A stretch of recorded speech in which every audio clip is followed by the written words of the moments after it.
Priceless ancient treasures torn out of the ground. Precious art ripped from walls and sold to the highest bidder.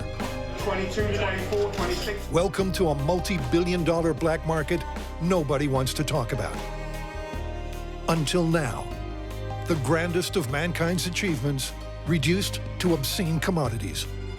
The spoils snatched up by wealthy collectors from shady middlemen, laundered through a network of liars and thieves. It's a global crime wave,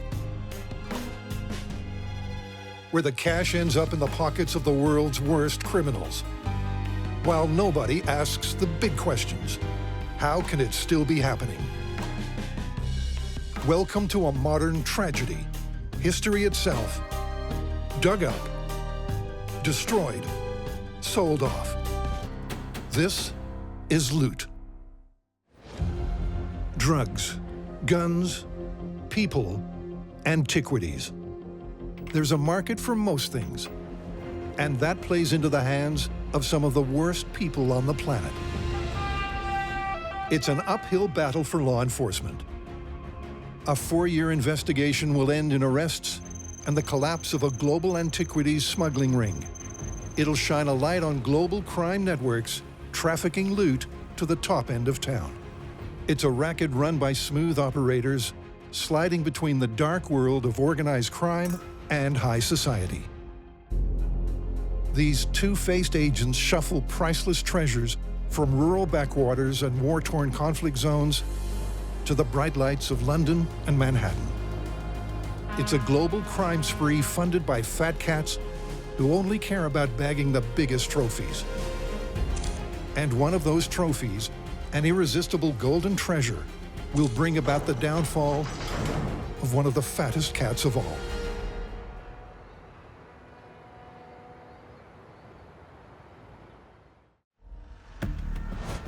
July 4th, 2018, 4 a.m. More than 250 police officers descend on 40 buildings across Italy, Germany, England, and Spain. They arrest 23 suspects and net 25,000 looted antiquities. It's quite a haul. Estimated value? Almost $50 million. It's a major win for those trying to defend the world's cultural heritage. Doesn't matter if an archaeological object, is made of sapphires or diamonds or both and so on, if it's very expensive and so on, if it has no history to narrate. And this is the real damage that looting is doing to humanity, not only to archaeology, is erasing our history, our common history. It's not about treasures, it's not about trafficking those objects as objects themselves, it's about the erasure of the history. Law enforcement agents across Europe celebrate. The operation, led by Italy's Carabinieri police force, is dubbed Demetra, in honor of the statue freed from the Getty Museum and returned to Italy. Demetra is the biggest operation against antiquity smuggling in Italian history. It reveals a complex web of crooks operating across Europe. Who is the alleged mastermind authorities claim is pulling the strings? A London-based dealer by the name of William Thomas Verus. We have a dealer in London, William Verus, who seemed to be allegedly providing funding to a group of illegal diggers in Sicily. They were excavating material illegally. They were transporting material up to Munich in Germany, and the material was being sold off in Munich, and then the money from the material from the sales in Munich was going back to London. As part of the sting, Verus is arrested at his home in the picturesque town of Stanmore on London's outskirts. 1,000 or so artifacts, including rare Greek and Roman coins, are seized. William Verus, who denies all allegations made against him, ticks all the boxes. With a Bachelor of Fine Arts from London's prestigious St. Martin's School of Fine Art, he's been in the business for decades. Verus is just one in a long line of people who've cashed in on Italy's ancient wealth. And one of their favorite hunting grounds is southern Italy. In ancient times, Sicily's rolling in it. It's fertile and it's rich. That means its soil is full of the wealth the ancient Sicilians left behind.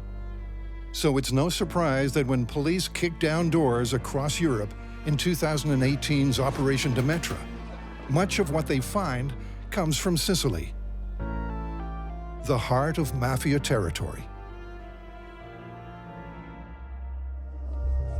Operation Demetra kicks off in 2014 with an investigation that focuses on the Sicilian mafia and a looted tomb. The connection is no surprise. If there's money to be made from illegal activities, organized crime will find a way to get in on the action. We know that a lot of these objects are pretty much follow the smuggling routes that are quite common in places like the Middle East or other regions. And so a lot of it is economic, really. You have poverty creating a need to loot and to create gangs who are organized to bring objects. A lot of it is just long-lived criminality controlled by effectively mafia-like organizations. So it varies in organization, but it's done at all different levels, really. Italian authorities figure that organized crime syndicates are responsible for 90% of all local looting. The Sicilian mafia are up to their necks in it. These days, Sicilian organized crime gets its loot from the tombs where ancient Greeks buried their dead with precious treasures.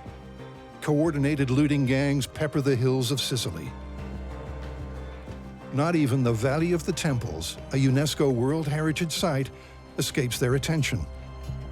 In Italy, it's such a profitable enterprise that the mainland mafia rope in illegal immigrants from North Africa and Albania to search for loot. In many cases, there have been concerns in the past about the connection between the organized crime and looting operation, looting of antiquities. This especially has been suggested in various cases, and especially south of Italy, in Sicily. The crime gang behind Demetra is identified during other big raids in 2007 and 2015. And like a bad penny, many of the same names turn up again and again. One of those names is Gaetano Patermo, aka Tano. Tano is arrested in the 2007 raid, and although he's acquitted, police keep a close eye on him. It becomes clear he's been in touch with accomplices in England, Germany, and Spain. So Operation Demetra goes global. It confirms what law enforcement and those in the know have suspected all along. The crooks running the show are part of a complex global smuggling network. Operation Demetra was one of the Italian Carabinieri police operations who were focusing on certain areas around Italy and trying to dismantle certain antiquities trafficking rings, mainly comprised by looters and middlemen, intermediate people in the trafficking local zones, before they end up in an international level, and if possible, to touch even some of the international dealers. Police use wiretaps to learn how loot is smuggled out of Sicily. Trucks with false doors stuffed with illicit antiquities smuggle the loot out of the country. And couriers transport stolen antiquities on board flights from Italy to Germany. Some even hide looted coins in their loose change. It's pretty brazen, but what customs officer is going to pick out a $40,000 ancient Greek coin amongst a handful of euro? When Gaetano Patermo, first tagged in 2007, is arrested by the Demetra team in 2018, it's alleged he's the one coordinating the movement of loot across the border. I think there are different groups of people involved. I think some groups of people are kind of small-scale looters, and it might even be a family business. You know, they've done it for years, decades, generations. They regard the material in the ground as belonging to them. I mean, quite often you hear people argue, it was left for us by our ancestors. It's our material. We can do with it as we like. There, it ends up in Munich, where it needs to be laundered. So how do you launder an antiquity? You create a fake provenance, or backstory, to hide its illicit origin. Provenance is absolutely everything in archaeology. An artifact on its own tells a very small part of the story of its history. It's where it was found, in what country, in what place, in what location, what other things were found around it. Within the study of cases of trafficking of antiquities, we've been able to document a lot of false provenances, a lot of false backstories, a lot of fake stories that have been developed by these Janus figures and other intermediaries to mask the illicit origins of antiquities. In Munich, auction houses don't ask any questions, and profits of the sale are finally transferred to the alleged mastermind of the operation in London, William Verus. It's claimed Verus collects the cash from the sale of the looted antiquities and sends it on to an accomplice in Barcelona. And from London, it was being transferred down to someone who was resident in Barcelona, who was then returning the funding back to Sicily. So we have this kind of circular movement of material going from Sicily to Germany, and then the money going from Germany to Britain to Barcelona back to Sicily again. Operation Demetra is a wake-up call. Auction houses, museums, dealers, collectors, academics, they all have a vested interest in downplaying the scale of these criminal enterprises. Their business relies on new and exciting antiquities turning up on the market, so they're keen to maintain the status quo. But the scale of the looting is impossible to ignore.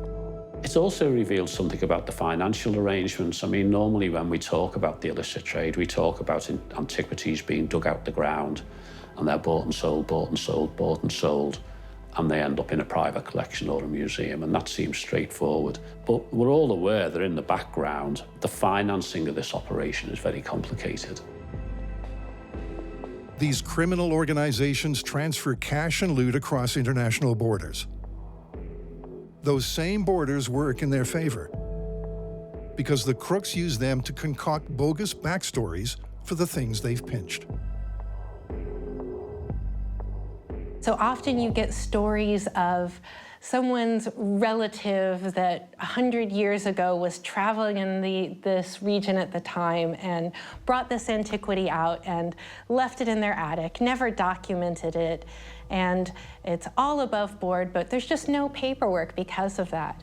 You also see attempts to move antiquities through multiple different transit ports, so multiple different cities and locations, so that it can gain paperwork as it moves through these transit ports.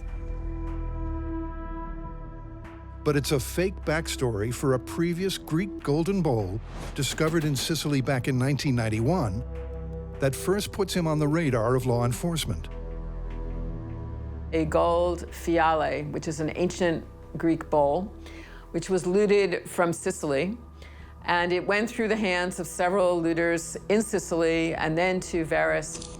The so-called Acharis fiale, or gold libation bowl, weighs in at almost a kilo's worth of 24-karat gold.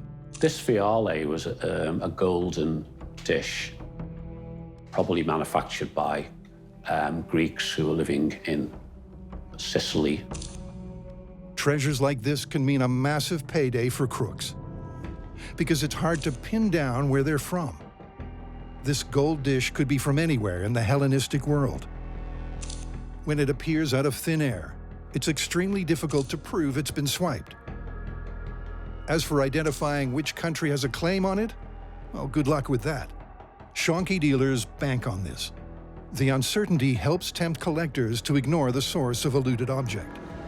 But that doesn't mean to say that the collector doesn't know, but he's not going to say. So himself, and maybe he'll entertain his other collector friends, and then they'll talk about it and say, look, you know, this is from the site of Uruk, and it's really exciting because we know that there are only 2 or 3 of them in the world, and this kind of thing. So we all know about secret clubs that people have where they compare their different, they see who's got the best of this, that, and the other. And with something as gorgeous as the libation bowl, it would be hard to resist. The psychology of the collector is a tricky one. I mean, the collectors see objects in terms of art history, in terms of iconography. So it is merely an object to them. They just don't care about where it came from. It's the object itself, the beauty of the line, the fact that it is precious, the fact that it's rare, the fact that they have probably one of the few that exist in the world, or the finest example. William Verus may not know exactly where it comes from when he buys it in 1991, but he does know where it's going to end up, with someone who has enough cash to make it worth his while. Verus ponies up $90,000 to buy the bowl in 1991. He then puts it on the market the same year for just over $1 million. That's a profit of more than 1,000%. And he doesn't have to hold on to it for long. A collector is interested immediately. That collector is Michael Steinhardt. The billionaire is one of the world's most active ancient art collectors. We can see that Steinhardt was involved in acquiring antiquities, at least from the early 1990s, up till virtually the present day. Throughout this time period, he had several brushes with the law, starting with the Fiali in the 1990s. He was quoted in the early 2000s as saying that he enjoyed acquiring antiquities, not just because he liked them and their connection to the past, but he felt that it was a risky venture, and he enjoyed the risk. And that antiquities were a good area for people to become involved in the art market. They're relatively low priced compared to other kinds of art, but there's a thrill of the chase, or the thrill of the risk that goes with it. As a collector, the Metropolitan Museum in New York names a gallery full of ancient Greek art after him, and he takes a turn on Christie's advisory board. When Steinhardt lays eyes on the libation bowl, he knows he's got to have it. But he isn't a fool. He knows the risks involved in buying antiquities. A clause is negotiated in the contract. If the libation bowl is confiscated or reclaimed, the dealers have to repay Steinhardt. Feeling covered, he agrees to the deal. Steinhardt will deny any wrongdoing when things go bad in the years to come. But the inclusion of the clause raises considerable doubts about his naivety. In December 1991, a dealer working with Steinhardt flies the Golden Bowl from Zurich to New York. He lists its country of origin as Switzerland and values it at just $250,000, despite its $1 million price tag. He also packs the bowl as carry-on. These sneaky tricks get it into the country, but will cause headaches down the line. 4 years later, the Italians reach across the Atlantic and ask for help. They want to know how the libation bowl ended up in the States, and they want it back. In November 1995, just 4 years after he bought it, U.S. Customs agents raid Steinhardt's 3-story Fifth Avenue home and seize the stolen treasure. Wealthy people who have objects, and wealthy people have power, so wealth and power go hand in hand. I feel that wealthy and powerful people who are likely to have many antiquities are the ones who are also potentially watering down some of our laws that could protect these antiquities from being stolen in the first place. The U.S. claims the bowl is stolen property and files a forfeiture action, pointing to the false customs statements. Steinhardt is up for the fight and challenges the ruling, filing the case with the Supreme Court. Groups with plenty to lose rally around Steinhardt. This is a case with broad consequences. The American Association of Museums and the Association of Art Museum Directors throw their support behind him. The billionaire hopes it'll be enough. It's very rare for people on the market end of the antiquity smuggling chain who engage in crimes, not only to be successfully prosecuted for those crimes, but to even be charged or investigated, or at times even detected. It takes 4 years, but in 2000, Steinhardt loses his challenge, and not for the reason that matters. The libation bowl is forfeited not because it's stolen property, but because it was imported with misleading paperwork. On the one hand, these people tend to be quite sophisticated. They're able to cover their actions well, and they often have the benefit of lawyers and legal advice and so on that other points of the smuggling chain don't have. And on the other hand, they tend to be seen by the authorities and by society as committing crimes that just aren't as serious. Conviction or not, whether the laws change or not, the damage has already been done to Italy's precious ancient culture. It's said that half of Italy's Greek and Roman history has been stolen. In Italy, too, looting is a problem that we have been dealing with since, since antiquity, at some extent. There is a huge problem here, especially in some areas of the south. We have seen that even in Pompeii, the last, findings were under threat of being, somehow touched by potential looters as well. Of course, similarly to other countries like Greece, Egypt, we are really rich in terms of the quantities of archaeological material and sites. For his role in the looted libation bowl saga, William Verus receives nothing but a slap on the wrist. At that time, Verus was prosecuted, and he was given a roughly year suspended sentence. As for Steinhardt, his culpability is undetermined. But either way, he's lost the loot. Not that it stops him collecting, because the market remains wide open. As long as there are enough people like Steinhardt on the hook, auction houses and dealers like Verus will have a reason to keep the doors open. Although Verus is under intense scrutiny after his conviction, he stays in the game. So long as collectors keep buying what's on offer, there's money to be made. I think for collectors, we have different motives. For some collectors, it's seen as an investment. So it's, again, purely economic. You buy an object, it's like a piece of art. It stays, and we know art has a lot of value for long periods of time. It's a safe investment. It's the same with antiquities. If you buy a rare object, it's probably going to stay valuable, whether the market goes up or down or anything happens in the economy. The best way to stop the crime wave is to show people who buy antiquities where their money goes. They're still generating large amounts of money, which can be used by groups such as Daesh and other armed groups, to further their violence. I think that the looting would stop by cutting on the market. The more there is a market, the more looting is going to continue. And I think the only way to do this is to suddenly put in place very strong laws and make people understand that if you buy something and you don't do due diligence, then you are very likely at somewhere along the chain of how that item got from the ground, from the supply end to the demand side, to where you're buying it from. Along the way, you put money in the pockets of some very, very bad people. Terrorists who are funding their terrorist activity, who are killing innocent people in their own country, and very likely maybe also in your own country as well. And people need to realize that antiquities dealing is part of the international crime. If they want to crack down on terrorism, they also need to crack down on antiquities dealing, because in the Middle East, they also go hand in hand.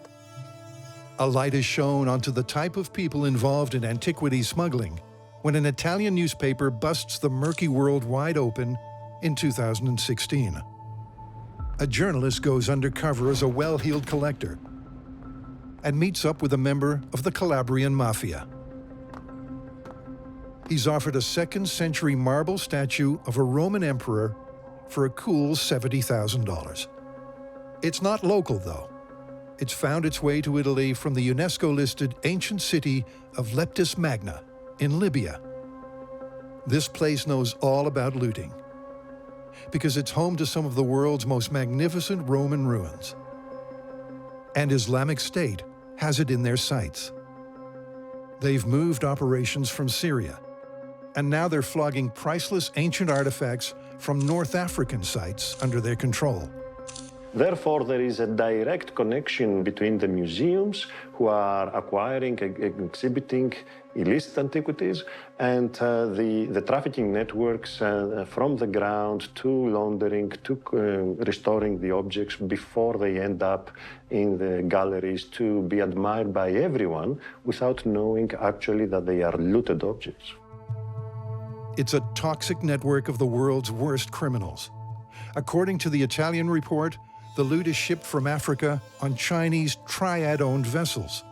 The Russian mafia supplies the Italians with AK-47s and grenade launchers via the Ukraine. Those weapons are exchanged for stolen antiquities and sent back to Islamic State in Libya. These are not victimless crimes. I think we enjoy culture, we study culture, we interact with culture. But buying culture, I think, needs to become an unethical crime. And this should be done by working on both ends of the line. We need to start with the end user, which is the West, or even at the different antiquities market that are buying the objects. People need to realize that they're taking part in international crime. They are buying objects that have the blood of their children on it, and they need to stop buying. If they stop buying, then they stop the market. There will be no need for the market. It will become unfashionable. Islamic State looters, Chinese Triad shipments, Russian weapons, Italian mafia middlemen. Sound far-fetched? The investigation's findings are confirmed by the Italian Interior Minister. And it makes one thing crystal clear: the market for loot is a global phenomenon. Without doubt, there is a global network of illicit antiquities that includes all kinds of different roles in this trafficking enterprise. We are talking about looters who excavate the objects all around the world. They are also giving these objects to local middlemen. Before these, they are pushing them over to a national, let's say, kind of dealer. Part of the problem is that different countries have different rules. That makes it difficult to investigate and prosecute cross-border crimes. So if you're thinking like an antiquity smuggler, you're thinking about somebody wanting to create a false background for a piece, and you're wanting to avoid the very obvious red flags, red light of an object being from Iraq or Syria, well, why don't you say it's from Jordan? Why don't you say it's from Lebanon? Or why don't you use the term Mesopotamia and imply that it's from everywhere and nowhere? You're kind of stuck when it comes to the policy that we have in place. Success by legal enforcement is rare, and it's just a drop in the ocean anyway. There are many who want to fix that by changing the way antiquities are sold. We should turn tables, really. I know we do this with many consumer items, is that consumer items, for instance, in this country, in the UK, they often have regulation. They have to have certain kinds of standards. You can't just sell a television that's going to blow up in someone's house, for instance, right? You have to kind of pass a number of regulations. So I don't see why you can't have regulation on antiquities. You should have a rule that says you cannot sell antiquities unless you have clear evidence that this object was obtained in a legal manner. But it's a losing battle, as long as there are dealers and cashed-up collectors like Michael Steinhardt willing to fight to maintain the status quo. One of the claims put forward by those who want things to stay the way they are is that the market in looted antiquities isn't really big enough to worry about. They point to figures on loot seized by customs on entry to the US. Sure enough, compared with other classes of illicit trade, like weapons and drugs, the figures are tiny. The only catch? CT scanners and sniffer dogs do a good job detecting drugs and weapons. But in a container load of household goods, a $100,000 ancient Greek vase looks like a vase, unless the custom agents know what they're looking for. I think that We need more trained police and trained army officers around the Mediterranean region, because this is ongoing, not just in Egypt, Syria, Lebanon, Libya, Tunisia, Algeria, Iraq, Jordan. So we need more trained police, because the more the world polices such crimes, the more they're going to stop. More money and more intelligence and more, education, also continuous education and interactions with academics would be, something good to improve the way they work. But I think that, it's resources which are really lacking. Most custom agents and police, as capable as they are, aren't antiquities experts. Those who are few and far between. The Italian Carabinieri, they are amazingly good in their work. They had 300 people, experienced, as I met them, most of them, and throughout Italy, based in renovated medieval palazza throughout Italy, with extensive technical support. Carabinieri is one success story other art squads can look up to. Established in 1969 and with more than 300 members, it's the gold standard. They are really getting involved very quickly. They get the sense of the kind of crime, the loss of heritage, the loss of history, the loss of objects, the theft, the destruction.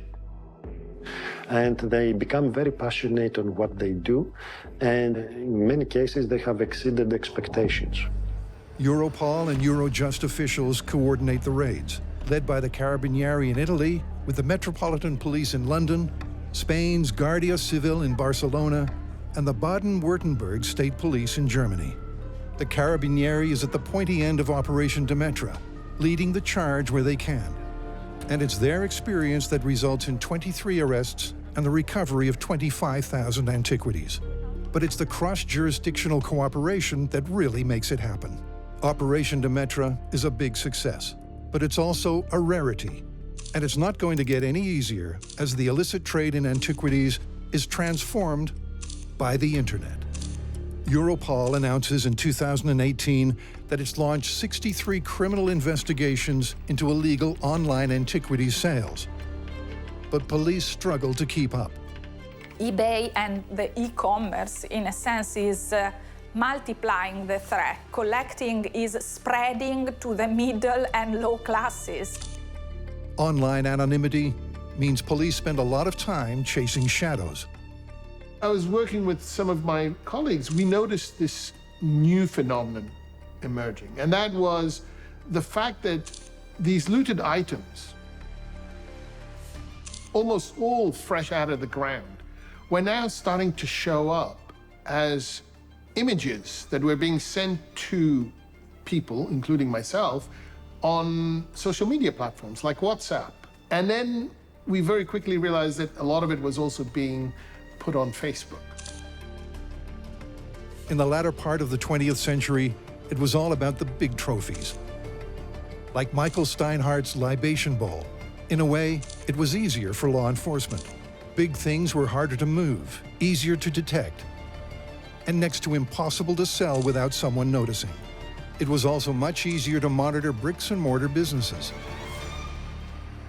Policy frameworks were set up that worked back then, but they're not fit for purpose anymore. So in a way, I think the mindset behind public policy is still thinking in terms of treasures, they're thinking in terms of big auction houses, they're thinking in terms of big museums, and they're not really focused on the fact that a lot of the trade now is in small objects which won't be sold at major auction houses, they won't enter major museums, they're going to enter small collections, but they're still generating money. Online, it's the Wild West. Nobody's even trying to look like they're doing the right thing. So it is very hard to quantify the market because, of course, a lot of this market is happening behind the scenes. It's a hidden kind of dealing.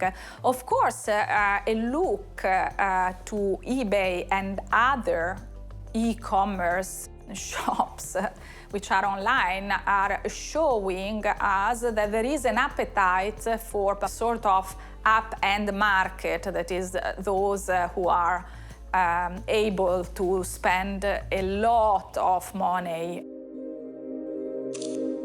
But while website administrators drag their feet and the market grows, people like Mark Altaweel and his team will be there to throw a spanner in the works. I created this tool to look at sites like eBay, for instance, where we use machine learning, natural language processing to effectively inform what kind of objects are being sold online. So, for instance, jewelry, metal objects, wood objects, those kinds of things, from what different cultures like Roman or Egyptian and ancient Near Eastern. It's no coincidence that so many of the antiquities scooped up in Operation Demetra are small and hard to track. It's kind of, if you like, the bric-a-brac of antiquity, you know, the small bits and pieces which previously people weren't interested in. And then, of course, this type of material is a lot easier to transport. It makes it more difficult as well for law enforcement or for policymakers to kind of develop any effective action. But removing even the smallest looted object from its ancient resting place destroys the things we can learn from it. No matter its value as an object in dollar terms, once it's taken from its context, priceless knowledge is lost. If an object is taken from the place where it was originally deposited a long time ago, then a chunk of history has been stolen. Not just the object, but a chunk of the history of the people of that country, and that cannot be replaced. That is irreplaceable. The object is still there, but the place that it came from, it can't be recorded because you've dug up the soil, you've destroyed the context from where it was. Cultural objects without the people they represent, without the cultures that they represent, you just have an aesthetic object, but there's no history, there's no collection. It's dead. It's just a dead artifact. This is why looting is so devastating. It's not about an object's price tag. It's the knowledge that's lost when it's stolen. Knowledge that could even rewrite history. Imagine if an archaeologist in the United States, for example, is discovering in an undisturbed archaeological context, discovers some bronze Roman coin. That it's absolutely changing and rewriting the history of humanity, because it will prove, again, is an imaginary scenario, as I'm saying, to give you to understand, it will prove that the Romans first and much, much earlier, at least 1,000 years earlier, have stepped foot in the American continent. Trying to stop looting at its source is like battling a many-headed hydra. Chop one head off, and another grows in its place. And as long as there are people wanting to buy antiquities, there'll be crooks willing to sell them. Some collectors couldn't care less. To make a plausible story of legality for collectors and other buyers to buy into, to conveniently to believe, so to speak. They're not necessarily completely believable, but they're just enough for a buyer to suspend their disbelief or to cover their own potential culpability when it comes to buying loot.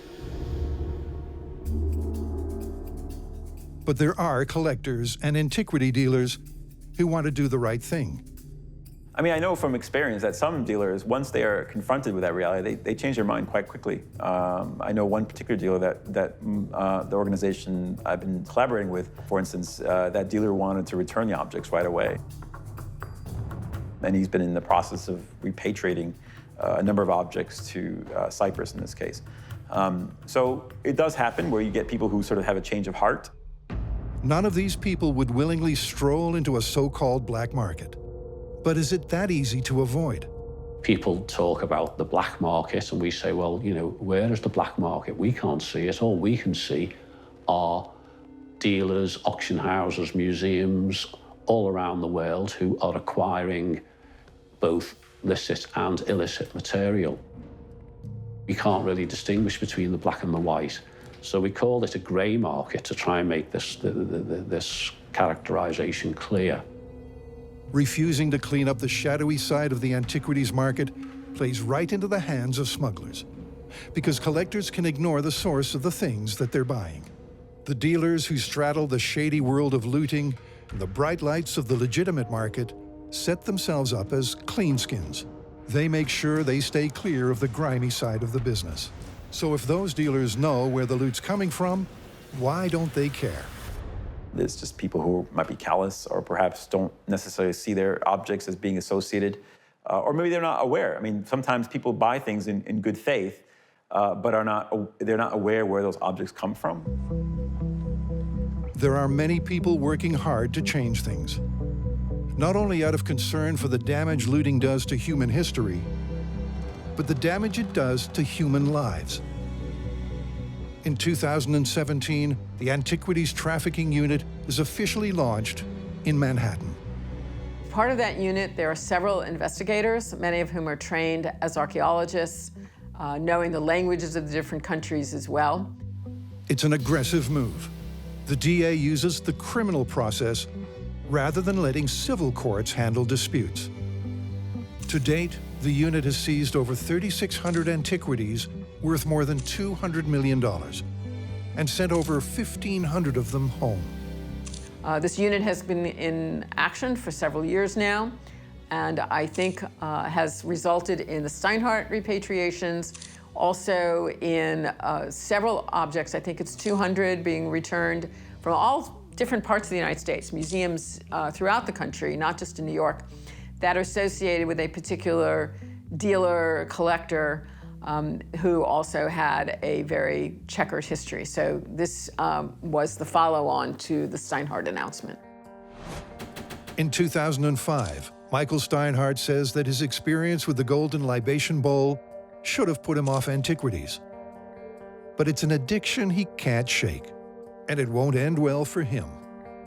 In 2017, a sculpture that Michael Steinhardt loaned to the Metropolitan Museum was recognized by the curators as having been stolen from Lebanon during the Civil War.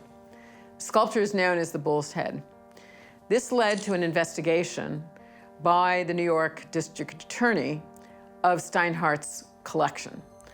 The district attorney was able to obtain a search warrant and go into Steinhardt's apartment and collect information, as well as records of objects that Steinhardt had in his collection. Joint investigations reveal that Steinhardt has bought and sold over 1,000 antiquities worth more than $200 million since 1987. This led in December 2021 to an agreement between Steinhardt and the New York District Attorney that roughly 180 objects would be returned to 11 different countries with a present market value of about $70 million. One of the most interesting parts is not just these restitutions, but also that Steinhardt is now barred from acquiring any antiquities going forward. And perhaps the cruelest punishment of all for a self-described antiquities addict, a life ban on buying any more antiquities. Really, I think today, museums really can't be buying artifacts, because what is there to buy? The only things that technically can be bought are pieces that were genuinely brought into the country, say into Britain, for example, prior to the establishment of proper antiquities laws. So it's actually very difficult for museums to acquire anything these days, according to the laws that exist. It all began with an irresistible golden bowl. It was Michael Steinhardt's undoing and the beginning of the end for William Verus. In 2018, the same year Steinhardt's apartment is raided, Operation Demetra executes its final act, and Verus is arrested. William Verus denies all allegations made against him. Meanwhile, he's out on bail with supervised release conditions, while he waits to see whether the UK will extradite him to Italy. As for the golden Aquiras Fiali, it's returned to Italy.